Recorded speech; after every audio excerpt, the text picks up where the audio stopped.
Hello friends, ഇന്നത്തെ എപ്പിസോഡിൽ അവന്തിക അബ്ദുൽ ഖാദറിനോട് ദേഷ്യത്തോടെ പറയുന്നു, തൻ്റെ സുവിശേഷവും പ്രസംഗമൊന്നും കേൾക്കാൻ എനിക്ക് നേരമില്ല, താൻ അതിനെ കാണണമെന്ന് പറഞ്ഞത് എന്ന് അബ്ദുൽ ഖാദറിനോട് ദേഷ്യത്തോടെ അവന്തിക സംസാരിച്ചു. ഇതെല്ലാം കേട്ടതും അബ്ദുൽ ഖാദർ പറഞ്ഞു, അതെ, ചില ആളുകൾ മറ്റു ചിലരുടെ ജീവിതത്തിൽ പ്രശ്നക്കാരായി ഭവിക്കാറുണ്ട്. അവർക്ക് അതിനായ തക്കതായ മറുപടി നൽകാൻ ആളുണ്ടെങ്കിൽ പിന്നെ അവർ അങ്ങനെയുള്ള പ്രവൃത്തികളൊന്നും ചെയ്യില്ല. നീ നിന്റെ കുടുംബക്കാരിയാണെന്ന് പറഞ്ഞല്ലോ. നെല്ലിശ്ശേരിക്കാരെല്ലാവരും വളരെ സ്നേഹമുള്ളവരാണ്. നിന്നെ അവർ കണ്ണുമടച്ച് വിശ്വസിക്കുന്നു. അതുകൊണ്ടാണ് നിന്നോടുള്ള സ്നേഹക്കൂടുതൽ കൊണ്ടാണ് നീ കാണിക്കുന്ന തെറ്റുകളൊന്നും അവർ തിരിച്ചറിയാതെ പോകുന്നത്. പക്ഷേ നീ കാണിക്കുന്ന കാര്യങ്ങളൊക്കെ മനസ്സിലാക്കി അവരോട് പ്രതികരിക്കുന്നവരോട് നീ ചെയ്യുന്ന കാര്യങ്ങൾ എന്താണെന്ന് വ്യക്തമായിട്ട് എനിക്ക് അറിയുകയും ചെയ്യാം. എന്നാലും ഇനിയും നീ തെറ്റുതിരുത്താൻ തയ്യാറല്ലാത്തത് കൊണ്ട് നിന്നോട് മറ്റൊരു കാര്യം പറയാനാണ് ഞാൻ നിന്നെ വിളിപ്പിച്ചത്. എന്തായാലും അജയന് ഞാൻ ചില ചികിത്സകളൊക്കെ നടത്തി. അവൻ്റെ രോഗത്തിന് കാരണം എന്താണെന്ന് ഞാൻ അന്വേഷിച്ചു. സാധാരണ ഒരു രോഗിക്ക് രോഗമുണ്ടെന്ന് സ്ഥിരീകരിച്ചാൽ അതിൻ്റെ ഉറവിടം എന്താണെന്ന് അന്വേഷിക്കലാണ് ആദ്യം ഡോക്ടർമാർ ചെയ്യുന്നത്. അതുതന്നെയാണ് ഇവിടെയും സംഭവിച്ചത്. അജയൻ്റെ ഈ പ്രശ്നത്തിന് കാരണം, ആ രോഗത്തിൻ്റെ ഉറവിടം ഞാൻ അന്വേഷിച്ചപ്പോൾ അത് നീയാണെന്ന് മനസ്സിലായി. അതുകൊണ്ടാണ് നിന്നെ കാണണമെന്ന് ഞാൻ പറഞ്ഞത് എന്ന് അബ്ദുൽ ഖാദർ അറിയിച്ചു.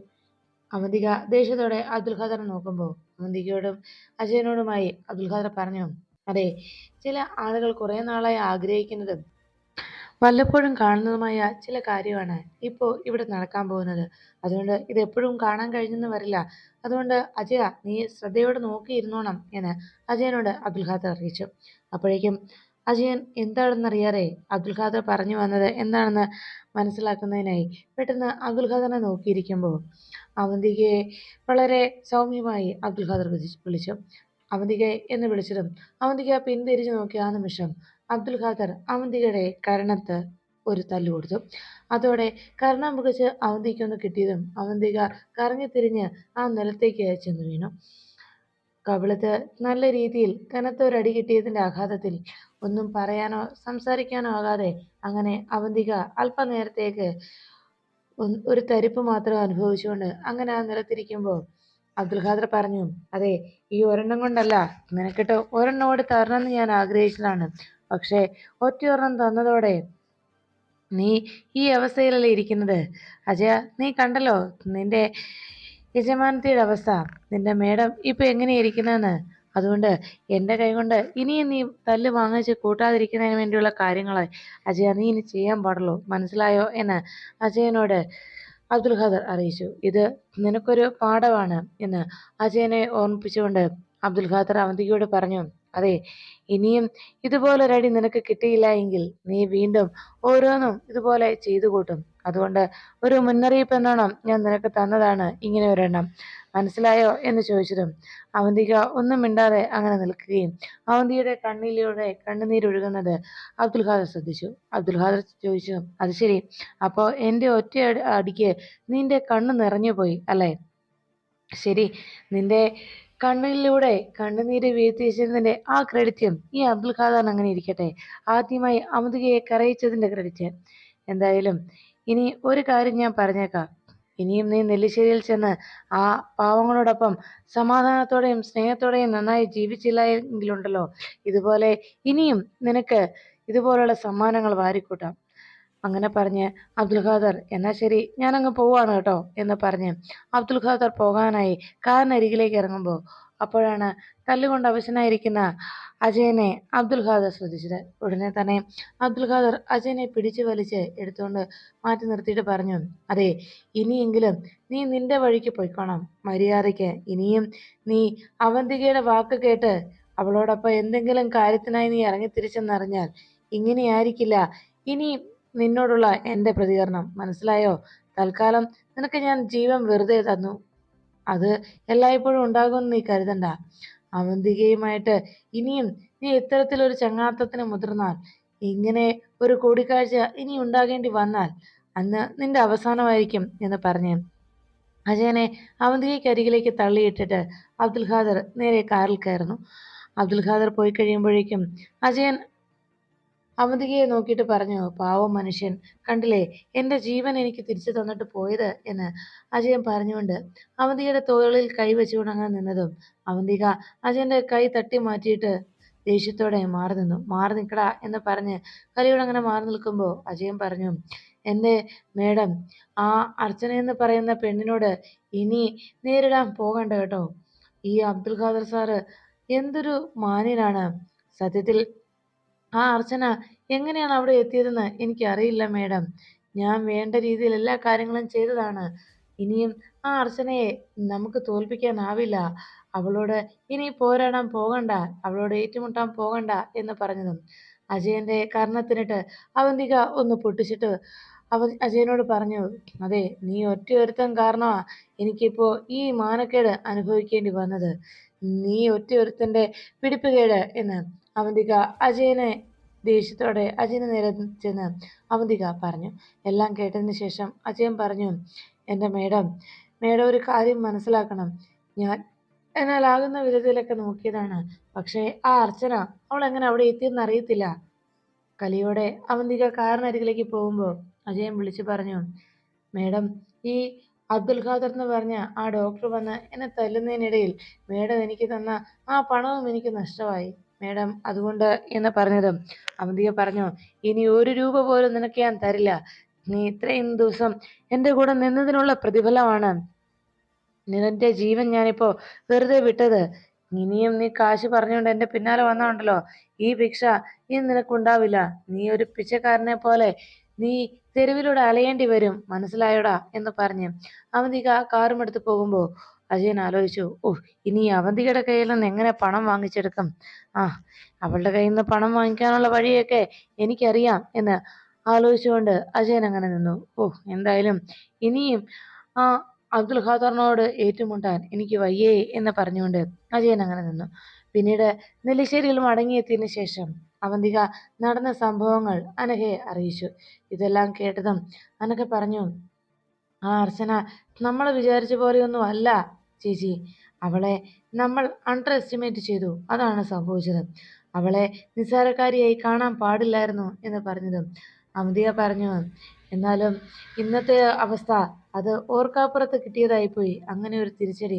അതുകൊണ്ട് ഒന്ന് തിരിച്ചു കൊടുക്കാൻ പോലും കഴിഞ്ഞില്ല എന്ന് അവന്തിക പറയുമ്പോൾ അനഘ ചോദിച്ചു, ഈ ചേച്ചിക്ക് അയാൾ അടി തന്നപ്പോൾ തിരിച്ച് അയാളുടെ കർണത്തൊന്ന് കൊടുത്തുവിടായിരുന്നു ചേച്ചി. എന്തായാലും എൻ്റെ ചേച്ചി ആഗ്രഹിച്ചതുപോലെ സന്ദീപിനെ എനിക്ക് സ്വന്തമാക്കി തരാൻ കഴിഞ്ഞില്ല. അതും മാത്രമല്ല, ഇന്ന് ആ മനുഷ്യൻ്റെ കൈകൊണ്ട് എൻ്റെ കർണത്തിനിട്ട് കിട്ടി, കർണത്തിന് ഒരെണ്ണം. അതൊക്കെ പോട്ടെ, അതൊക്കെ ഞാൻ മറക്കാം.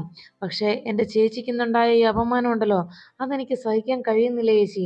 അതുകൊണ്ട് തന്നെ നാളെ ഒരു കാരണവശാലും അർച്ചന സന്ദീപിനെ ഇവിടെ കൊണ്ടുവരാൻ പാടില്ല. അതെങ്ങനെയും തടഞ്ഞു തീരൂ എന്ന് അനഘ അവന്തികയോട് പറയുമ്പോൾ അവന്തിക പറഞ്ഞു, മോളെ, ഇപ്പൊ നമുക്കൊന്നും ചെയ്യാൻ കഴിയില്ല. ഇപ്പോഴത്തെ അവസ്ഥയിൽ നമുക്ക് ഇതെല്ലാം കണ്ടു നിൽക്കാൻ മാത്രമേ സാധിക്കൂ എന്ന് പറഞ്ഞതും അനഘ ചോദിച്ചു, അതെന്താ ചേച്ചി അങ്ങനെ പറയുന്നത്? അയാള് മക്കളെ കണ്ട് സന്തോഷിക്കുന്നതിന് ഒരിക്കലും അവസരം കൊടുക്കരുത് ചേച്ചി. അതിനുള്ള അവസരം അയാൾക്കുണ്ടാക്കി കൊടുക്കല്ലേ എന്ന് പറഞ്ഞ് അനഘ അവന്തികയോട് തൻ്റെ നെല്ലിശ്ശേരിയിലെ സേതുമാധവനോടുള്ള വെറുപ്പിനെ കുറിച്ച് പറയുമ്പോൾ അവന്തിക പറഞ്ഞു, മോളെ, ഇപ്പോ നമുക്ക് എടുത്തു ചാടിയൊന്നും ചെയ്യാനാവില്ല. നമ്മുടെ ഇവിടുത്തെ നിലനിൽപ്പ് നമ്മൾ ആദ്യം നോക്കണം. ഇവിടെ ഇപ്പോൾ ഇനിയും നമ്മൾ കാരണം എന്തെങ്കിലും പ്രശ്നം ഉണ്ടായാൽ പിന്നെ ഈ നെല്ലിശ്ശേരിയിൽ നിന്ന് നമ്മൾ പുറത്താകും. അതൊരിക്കലും അനുവദിച്ചു കൊടുക്കാൻ പാടില്ല. അതുകൊണ്ട് തന്നെ തൽക്കാലം നമുക്ക് പതുങ്ങിയിരിക്കാനേ കഴിയൂ. സന്ദീപിനെ അവൾ കൊണ്ടുവരട്ടെ, അല്ലാതെ വേറെ നിവൃത്തിയില്ല എന്ന് അവന്തിക അനഘയോട് അറിയിച്ചു. എങ്കിലും ചേച്ചിക്ക് ഇന്ന് കിട്ടിയ ഈ അടിക്ക് ഒരു തിരിച്ചടി കൊടുക്കണ്ടേ ചേച്ചി എന്ന് അനഘ ചോദിച്ചതും അവന്തിക പറഞ്ഞു, അതെ, തീർച്ചയായിട്ടും അത് കൊടുത്തിരിക്കും. അബ്ദുൽ ഖാദറിന്റെ ഈ തല്ലിന് തിരിച്ച് അയാൾ ഞാൻ കണ്ണുനീര് ഒലിപ്പിച്ചതിന് തിരിച്ച് കണ്ണുനീര് പൊഴിക്കാൻ പോകുന്നത് അയാളുടെ ഭാര്യയായിരിക്കും സന്ധ്യ. സന്ധ്യയെ കൊണ്ട് ഞാൻ അങ്ങനെ ചെയ്യിക്കും, നീ നോക്കിക്കോ, ഇത് എൻ്റെ പ്രതികാരമാണ് എന്ന് പറഞ്ഞുകൊണ്ട് അവന്തിക അനഘയോട് താമസിയാതെ തന്നെ സന്ധ്യ അതുപോലെ വാവിട്ട് കരയുന്ന സാഹചര്യം ഞാൻ ഉണ്ടാക്കുക തന്നെ ചെയ്യുമെന്ന് അവന്തിക അനഘയോട് പറയുന്നു.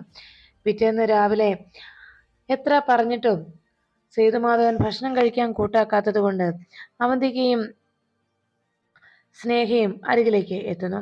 അച്ഛൻ ഭക്ഷണം കഴിക്ക്, അച്ഛൻ എന്താ ഒന്നും കഴിക്കാത്തത് എന്ന് ചോദിച്ച് അവന്തിക നിർബന്ധം പിടിക്കുമ്പോൾ സേതുമാധവൻ പറഞ്ഞു, വേണ്ട, എനിക്ക് എൻ്റെ മോനെ കണ്ടിട്ട് മതി എന്തെങ്കിലും ഭക്ഷണം, എനിക്ക് അല്ലാതെ ഒന്നും ഇറങ്ങില്ല എന്ന് പറഞ്ഞ് സേതുമാധവൻ ആ പിടിവാശിയിൽ അങ്ങനെ ഇരിക്കുമ്പോൾ അവന്തിക പറഞ്ഞു, അച്ഛാ, ഇന്ന് ഇവിടേക്ക് സന്ദീപ് എത്തുമെന്നല്ലേ പറഞ്ഞത്? അച്ഛൻ അതുവരെ ഭക്ഷണം കഴിക്കാതിരിക്കുന്നത് എങ്ങനെയാണ്? അച്ഛൻ കഴിക്കുക എന്ന് പറഞ്ഞ് വീണ്ടും നിർബന്ധിച്ചു. അപ്പോഴേക്കും സന്ദീപ് വീട്ടിലേക്ക് കയറി വന്നു. സന്ദീപ് അകത്തേക്ക് കയറി വന്നത് കണ്ട് സേതുമാധവൻ വളരെ സന്തോഷത്തോടെ മകൻ്റെ അരികിലേക്ക് ചെല്ലുന്നു. അനഘയും അവന്തികയും പരസ്പരം നോക്കി. അപ്പോഴേക്കും സന്ദീപിന്റെ പിന്നാലെ അർച്ചനയും സച്ചിയും വീട്ടിലേക്ക് എത്തുന്നു. സന്ദീപിനെ കണ്ടതോടെ സേതുമാധവൻ അരികിലേക്ക് ഓടിച്ചെന്നു. മോനെ, മോനെ സന്ദീപേ എന്ന് വിളിച്ച് സന്ദീപിനെ കെട്ടിപ്പിടിച്ച് ആ അച്ഛൻ സന്തോഷം പങ്കുവച്ചു. ഉടനെ സ്നേഹയും അരികിലേക്ക് എത്തി സന്ദീപേട്ടാ എന്ന് വിളിച്ച് സന്ദീപിന്റെ മുഖത്തെയും കയ്യിലെയും ഒക്കെ ആ മുറിപ്പാടുകളൊക്കെ നോക്കി അവർ രണ്ടുപേരും സന്ദീപിനോട് തിരിച്ചു വന്നതിന്റെ സന്തോഷം അറിയിച്ചു. അപ്പോഴേക്കും അവന്തികയും അനഘയും പരസ്പരം നോക്കി അങ്ങനെ നിൽക്കുമ്പോൾ അർച്ചന അവിടേക്ക് എത്തി കലിയോടെ അനഘയെയും അവന്തികയെയും മാറി മാറി നോക്കി. അപ്പോഴേക്കും സേതുമാധവൻ ഉടനെ സന്ദീപിനോട് പറഞ്ഞു, ഞാനാണ് ഇതിനെല്ലാം കാരണക്കാരൻ, കണ്ടില്ലേ എൻ്റെ മോൻ്റെ അവസ്ഥ, ഞാനാണ് ഇതിനെല്ലാം തെറ്റുകാരൻ. എൻ്റെ മോനും എൻ്റെ മക്കൾക്കും മരുമക്കൾക്കും ഒക്കെ ആവശ്യത്തിൽ കൂടുതൽ സ്വാതന്ത്ര്യം ഞാൻ നൽകി. അതുകൊണ്ടാണല്ലോ വീട്ടുകാരോട് പോലും പറയാതെ തന്നെ ഇഷ്ടപ്രകാരം ഇതുപോലെ ടൂറെന്നും പറഞ്ഞും അതുപോലെ കൂട്ടുകാരോടൊപ്പം ഇതുപോലെ മറ്റൊരു സ്ഥലത്തേക്ക് വീട്ടുകാരെ പോലും അറിയിക്കാതെ ഇങ്ങനെ ബൈക്കിൽ പോലും യാത്ര പോകാനായി തയ്യാറായതും. എന്തായാലും ഒരു കാര്യം ഞാൻ പറഞ്ഞേക്കാം, ഇനി മേലാൽ ഈ വീട്ടിൽ നിന്ന് മറ്റാരോടും ഒരു വാക്കുപോലും പറയാതെ സ്വന്തം ഇഷ്ടപ്രകാരം ആരും ഇനി ഒരിടത്തേക്കും പോകണ്ട. ഇത് മരുമക്കളോടും മക്കളോടും ഞാൻ പറയുന്നത് എന്ന് പറഞ്ഞു അനഘയെ നോക്കി സേതുമാധവൻ താക്കീതെന്നോണം പറഞ്ഞു. അനഘയ്ക്ക് തിരിച്ചു വന്നപ്പോൾ കൊടുത്തതുപോലെ ഒരെണ്ണം നിന്റെയും കർണത്ത് തരേണ്ടതാണ്. പക്ഷേ നിന്റെ ആരോഗ്യസ്ഥിതി അതിന് ചേരുന്നതല്ലാത്തതുകൊണ്ട് മാത്രം ഇപ്പൊ ഞാൻ നിന്നെ വെറുതെ വിടുന്നു എന്ന് സേതുമാധവൻ സന്ദീപിനോട് പറഞ്ഞു. ഇതെല്ലാം കേട്ടതും ഉടനെ ആകെ വിഷമത്തോടെ സന്ദീപ് അങ്ങനെ നിൽക്കുമ്പോൾ, ഇനി ഇവിടെ നിന്ന് എങ്ങോട്ടും നീ പോകണ്ട, ഈ വീട്ടിൽ തന്നെ ഉണ്ടായാൽ മതി. നീ ഇവിടെ നടന്ന കാര്യങ്ങളൊക്കെ നിനക്ക് വല്ലതും അറിയാമോ? ഈ വീട്ടിൽ ഞങ്ങൾ അനുഭവിച്ച വേദന എത്രത്തോളമാണെന്ന് നിനക്ക് അറിയുമോ എന്നെല്ലാം ചോദിച്ച് സേതുമാധവൻ സന്ദീപിനോട് ദേഷ്യപ്പെടുമ്പോൾ സച്ചി അരികിലേക്ക് എത്തി പറഞ്ഞു, അച്ഛ വേണ്ട, അവനെ ഇനി വേദനിപ്പിക്കണ്ട. അവനെ ഇതിന്റെ പേരിൽ ആരും ശകാരിക്കുകയില്ല എന്ന് ഞാൻ വാക്കു കൊടുത്തിട്ടാണ് അവൻ ഇവിടുന്ന് കൂട്ടിക്കൊണ്ടു വന്നത് എന്ന് സേതുമാധവനോട് സജി അറിയിച്ചു. ഉടനെ സേതുമാധവൻ പറഞ്ഞു, ശരി, വേണ്ട, ഞാൻ ഒന്നും പറയുന്നില്ല. എൻ്റെ മോൻ മടങ്ങിയെത്തിയല്ലോ, അത് മതി, അത് തന്നെ ധാരാളം എന്ന് പറഞ്ഞ് സേതുമാധവൻ സ്നേഹയോടൊപ്പം റൂമിലേക്ക് പോകുന്നു. അപ്പോഴേക്കും സന്ദീപിനെ കൂട്ടിക്കൊണ്ട് സച്ചി വാ മോനെ എന്ന് പറഞ്ഞ് നേരെ റൂമിലേക്ക് പോയി. ഈ കാഴ്ചയെല്ലാം കണ്ട് അങ്ങനെ അനഘയും അമന്തികയും നിൽക്കുമ്പോൾ അർച്ചന ദേഷ്യത്തോടെ ഇരുവരെയും നോക്കി. അർച്ചനയെ നോട്ടം തങ്ങളെ ദഹിപ്പിക്കുന്ന രീതിയിലാണെന്ന് മനസ്സിലാക്കിയതോടെ അവന്തികയും അനഘയും റൂമിലേക്ക് പോകാൻ തുടങ്ങി. അവർ റൂമിലേക്ക് പോകുന്നത് കണ്ടതോടെ പിന്നിൽ നിന്ന് അർച്ചന പറഞ്ഞു, ചേച്ചിയും അനിയത്തിയും ഒന്ന് അവിടെ നിന്നേ. രണ്ടുപേരും പിന്തിരിഞ്ഞു നോക്കിയത് അർച്ചന അരികിലേക്ക് എത്തിയിട്ട് പറഞ്ഞു, അതെ, കുറെ ശ്രമിച്ചു എന്നെ തോൽപ്പിക്കാൻ അല്ലേ, എന്നിട്ടും തോറ്റുപോയി. ഇനിയും എന്നോട് ഏറ്റുമുട്ടാൻ വന്നാൽ ഇതുപോലെ തീർച്ചയായിട്ടും വിജയം ഞങ്ങൾക്കൊപ്പം തന്നെ ആയിരിക്കും. അത് മനസ്സിലങ്ങ് ഉറപ്പിച്ചോ എന്ന് അവന്തികയോടും അനഘയോടും അർച്ചന പറഞ്ഞു. എന്തായാലും ഇനിയും എന്നെ തോൽപ്പിക്കാനാണ് നിങ്ങൾ ശ്രമിക്കുന്നതെങ്കിൽ ഈ അർച്ചനയെ തോൽപ്പിക്കാൻ നിങ്ങൾക്കാവില്ല എന്ന് ഓരോ തവണയും ഞാൻ നിങ്ങളെ ബോധ്യപ്പെടുത്തി തരും. അതിനുവേണ്ടി നിങ്ങൾ തയ്യാറായിക്കോ എന്ന് അർച്ചന അവന്തികയോട് അറിയിച്ചു.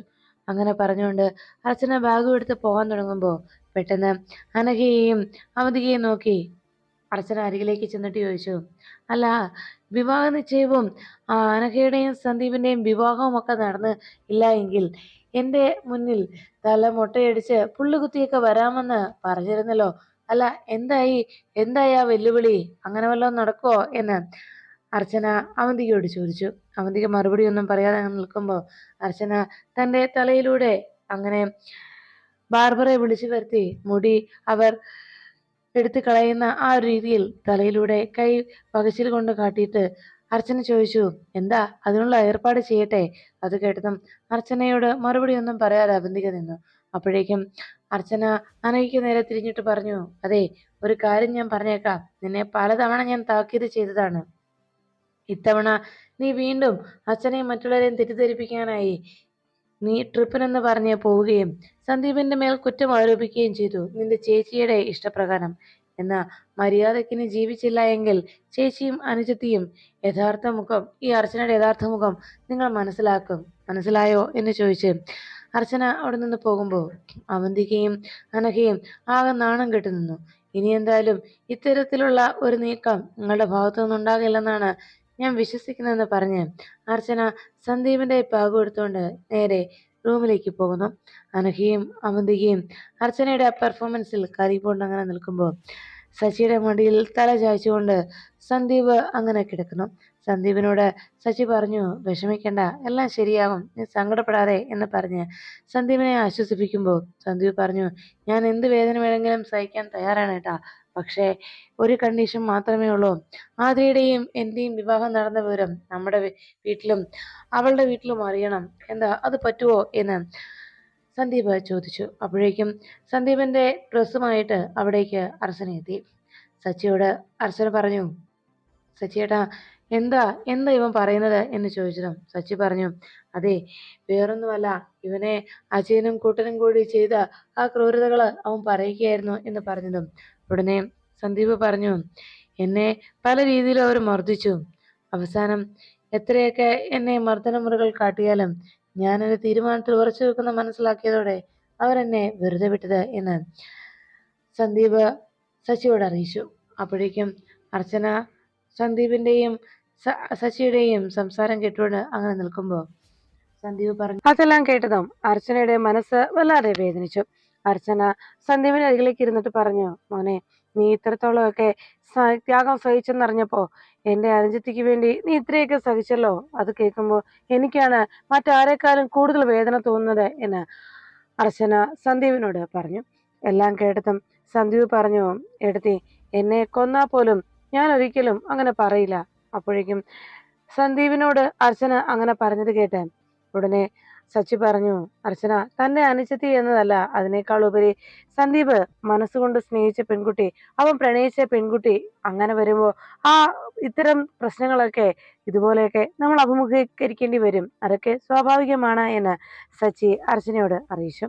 എല്ലാം കേട്ട് കഴിയുമ്പോഴേക്കും സന്ദീപ് പറഞ്ഞു, എല്ലാത്തിനേക്കാളും എത്ര വേദന വേണമെങ്കിലും സഹിക്കാൻ ഞാൻ തയ്യാറാണ്. ആതിരയ്ക്ക് വേണ്ടി ഇനിയും ഞാൻ ഇതുപോലെ എത്ര വേണമെങ്കിലും വേദന കഴിച്ചോളാം.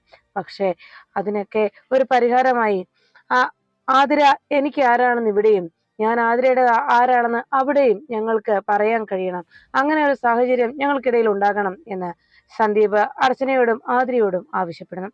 അതിനുശേഷം സച്ചിയും അർച്ചനയും കൂടി സന്ദീപിന്റെ കാര്യത്തിൽ ഒരു തീരുമാനം എടുക്കുന്നതിനെ കുറിച്ച് ആലോചിച്ച് റൂമിലെത്തിയതിനു ശേഷം സച്ചി അതിനെക്കുറിച്ച് ഓർത്ത് അങ്ങനെ വിഷമിച്ച് നടക്കുമ്പോൾ അർച്ചന സച്ചിയുടെ അരികിലേക്ക് എത്തിയിട്ട് പറഞ്ഞു, സച്ചിയേട്ടാ കഴിഞ്ഞതൊക്കെ കഴിഞ്ഞു, ഇനി അതിനെക്കുറിച്ച് ഓർത്ത് ആശങ്കപ്പെട്ടിട്ട് എന്താ കാര്യം എന്ന് പറഞ്ഞതും സച്ചി പറഞ്ഞു, എങ്കിലും എൻ്റെ അനുജൻ അവന് ഈ അവസ്ഥയിൽ അമ്മ മരിച്ചതിന് ശേഷം ഞാനും അച്ഛനും അവനെ ഒന്ന് നുള്ളി നോവിക്കുക പോലും ചെയ്യാതെയാണ് വളർത്തി ഇതുവരെ എത്തിച്ചത്. അവനെയാണ് അപ്പുറത്തെ റൂമിൽ മുറിവും വേദനയുമായി കിടക്കുന്നത് എന്ന് സച്ചി അർച്ചനയോട് സങ്കടത്തോടെ പറയുന്നു. ഇതൊക്കെ എനിക്ക് സഹിക്കാൻ കഴിയുന്നില്ല. ഇങ്ങനെയൊക്കെ സംഭവിച്ചാൽ അത് ഈ സച്ചിയുടെ തന്നെ തോൽവിയാണ്, ഈ സച്ചിയുടെ മരണമാണ് എന്ന രീതിയിൽ ആണ് സംഭവിച്ചിരിക്കുന്നത് എന്ന് സച്ചി പറയുമ്പോൾ അർച്ചന അരികിലേക്ക് എത്തിയിട്ട് പറഞ്ഞു, സച്ചിയേട്ടാ എല്ലാം എനിക്ക് മനസ്സിലാകും, പക്ഷെ ഇപ്പോ പ്രതികാരമോ പകയോ വീട്ടുന്ന സമയമല്ല നമുക്ക് പ്രധാനം. ഇപ്പോ സന്ദീപിന്റെ മാനസികാവസ്ഥയിൽ നിന്ന്, സന്ദീപിന്റെ മുറിവേറ്റ സന്ദീപിന്റെ ഈ വേദനയിൽ നിന്നൊക്കെ അവനെ മടക്കി കൊണ്ടുവരണം. നമുക്ക് നമ്മുടെ പഴയ സന്ദീപാക്കി മാറ്റിയെടുക്കണം അവനെ, അതാ വേണ്ടത്. അവന്റെ മനസ്സിനും ശരീരത്തിനും ആകെ മുറിവുകൾ ഏറ്റിരിക്കുകയാണ് എന്ന് അർച്ചന സച്ചിയോട് പറഞ്ഞതും സച്ചി അതിനെക്കുറിച്ച് ആലോചിച്ചു. അർച്ചന പറഞ്ഞു, അവന്റെ ഈ അവസ്ഥയിൽ നിന്ന് അവനെ പുറത്തു കൊണ്ടുവരണം, അതിനുള്ള വഴിയാണ് നമ്മൾ കാണേണ്ടത്. സച്ചിയേട്ടൻ അതിനെക്കുറിച്ച് ആലോചിക്കേ എന്ന് അർച്ചന സച്ചിയോട് പറഞ്ഞതും അജയനെ സന്ദീപിനോട് അജയൻ കാണിച്ചതിന് അവന് തിരിച്ചടി കൊടുക്കാനോ അതിനുള്ള മറുപടി നൽകാനോ കഴിയാത്തതിന്റെ വേദനയിൽ സച്ചി സങ്കടത്തോടെ ആ ഭിത്തിയിൽ തല ചേർത്ത് വെച്ച് സങ്കടപ്പെട്ടങ്ങനെ നിൽക്കുമ്പോൾ അർച്ചന അരികിലേക്ക് എത്തി പറഞ്ഞു, എനിക്കറിയാം സച്ചിയേട്ടന്റെ വേദന, പക്ഷെ തൽക്കാലം സച്ചിയേട്ടൻ ഇപ്പോ ഈ സങ്കടമൊക്കെ മനസ്സിൽ ഒതുക്കിയേ തീരും. ഇനി സച്ചിയേട്ടൻ ചെയ്യേണ്ടത് മറ്റൊരു കാര്യമാണ്. എത്രയും വേഗം സന്ദീപിനെ ഈ അവസ്ഥയിൽ നിന്ന് നമുക്ക് മടക്കി കൊണ്ടുവരണം. നമുക്ക് നമ്മുടെ ആ പഴയ ചെക്കനെ വീണ്ടെടുക്കണം. അതിനെന്താ പോംവഴി എന്ന് സച്ചിയേട്ടൻ ആലോചിക്കുക എന്ന് അർച്ചന പറഞ്ഞു. അല്പനേരത്തേക്ക് സച്ചി ആലോചിച്ചതിന് ശേഷം അർച്ചന നേരെ തിരിഞ്ഞ് സച്ചി പറഞ്ഞു, അതെ, നമ്മളന്ന് ഡൽഹിയിൽ നിന്ന് മടങ്ങി വരുന്ന സമയത്ത് താനും ഞാനും സന്ദീപും ആതിരയും കൂടി ഒരു ഒരു ട്രിപ്പ് പോകുന്നതിനെ കുറിച്ച് നമ്മൾ ആലോചിച്ചിരുന്നില്ലേ എന്ന് പറഞ്ഞു. അപ്പോഴേക്കും അർച്ചന അതെ എന്ന് മറുപടി നൽകിയതും, എന്നാ അത് ഇപ്പൊ നമുക്ക് പോയാലോ എന്ന് സച്ചി അർച്ചനയോട് ചോദിച്ചു. അത് കൊള്ളാം സച്ചിയേട്ടാ, ഇപ്പോഴത്തെ അവസ്ഥയിൽ അങ്ങനെ ഒരു യാത്ര എന്തുകൊണ്ടും നല്ലതാണ്. ഒരു യാത്ര കൊണ്ട് അവന്റെ ഈ അവസ്ഥയൊക്കെ ഒന്ന് മൈൻഡൊക്കെ ഒന്ന് റിലീഫ് ആകുമെന്ന് എന്റെ മനസ്സ് പറയുന്നു എന്ന് അർച്ചന സച്ചിയോട് പറഞ്ഞു. സച്ചി പറഞ്ഞു, എന്നാ താൻ അതിനെക്കുറിച്ച് ആലോചിക്കേ എന്ന് പറഞ്ഞതും ഉടനെ അർച്ചന ചോദിച്ചു, അല്ല സച്ചിയേട്ടാ, ആതിരയും കൂട്ടണ്ടേ എന്ന് ചോദിച്ചിട്ടും, അതെ, ആതിരയില്ലാതെ പിന്നെ എങ്ങനെയാ, ആതിരയും വേണം. താനെ അതിപ്പോ എങ്ങനെ നടക്കും സച്ചിയേട്ടാ എന്ന് അർച്ചന ചോദിച്ചിട്ടും സച്ചി പറഞ്ഞു, എടോ, ഇത്രയും നടക്കുകയെന്ന് വിചാരിച്ച കാര്യങ്ങളൊക്കെ നമുക്ക് നടത്തിയെടുക്കാൻ കഴിഞ്ഞല്ലേ, അതുകൊണ്ട് അതും നമുക്ക് സാധിക്കും. താനൊന്ന് ആലോചിക്കേ, എന്റെ മൈൻഡ് അത്ര ശരിയില്ല, അതുകൊണ്ടാ എന്ന് പറഞ്ഞു സച്ചി വേഗം റൂമിൽ നിന്ന് പോകുന്നു. അർച്ചന എങ്ങനെയാണ് ആതിരയെ കൂട്ടിക്കൊണ്ട് പോകേണ്ടത് എന്നതിനെ കുറിച്ച് ആലോചിച്ചു. പിന്നീട് രാത്രി വളരെയേറെ ആയി കഴിയുമ്പോഴേക്കും വൃന്ദാവനത്തിന്റെ ഗേറ്റ് കടന്ന് ഒരാൾ അകത്തേക്ക് കയറി വന്നു. ഗേറ്റിനപ്പുറത്തേക്ക് എത്തിയതും അത് സന്ദീപ് ആതിരയെ കാണാനുള്ള വരവായിരുന്നു. എല്ലാരും ഉറങ്ങിയെന്ന് ഉറപ്പായതോടെ സന്ദീപ് പതുക്കെ തനിക്ക് വയ്യാത്ത കാലം വെച്ച് ചട്ടി പതുക്കെ ആതിരയുടെ ആ റൂമിന്റെ സൈഡിലുള്ള ജനലിനരികിലേക്ക് സന്ദീപ് എത്തുന്നു. പതുക്കെ ആ ചെടികൾക്ക് ഇടയിലൂടെ കയറി ആതിരയുടെ ജനലിനരികിലെത്തി പതുക്കെ ആതിരയെ വിളിക്കുന്നു. ആതിരെ എന്ന് വിളിച്ച് പതുക്കെ ആ ജനലിന് കൊട്ടുമ്പോഴേക്കും ആതിര വാതിൽ തുറന്നു. ആതിര ജനൽ തുറന്നതും അവിടെ ആതിരയെ നോക്കി സന്ദീപ് നിൽക്കുന്നു. സന്ദീപിനെ കണ്ട ഉടനെ ആതിര തനിക്ക് സന്ദീപിനെ കാണാൻ കഴിഞ്ഞതിന്റെ സന്തോഷത്തിൽ സന്ദീപിനെ നോക്കി പുഞ്ചിരിക്കുന്നു.